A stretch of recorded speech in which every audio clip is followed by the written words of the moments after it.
Hello guys, welcome to our channel. তো দেখো, দিনটা ছিল 15 এপ্রিল, নববর্ষের দিন। দিদিকে চলে যেতে হলো ডিউটিতে। কারণ কি, ডিউটি থেকে ডাক চলে এসেছিল। আসার দিনটা যতটা আনন্দের হয়, যাওয়ার দিনটা ঠিক তার থেকে বেশি দুঃখের হয়।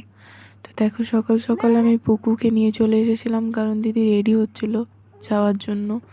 সেই জন্য পুকুকে দিলাম। তারপর পুকুকে দেখে ও একটু ভেঙে পড়েছিল, কান্নাকাটি করছিল, কারণ ওর মন খারাপ হচ্ছিল সবাইকে ছেড়ে একা যেতে।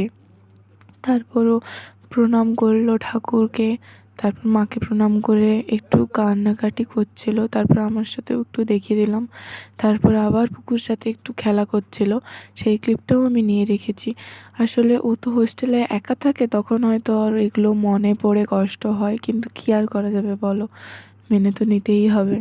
তারপর দেখো, এই বাইকে করে যাবে, মা দিয়ে দিল ওকে ব্যাগটা। আর সব থেকে বড়ো কথা হলো কি জানো, ও যখন যায় তখন পেছন দিকে ঘুরে একবারও তাকায়নি।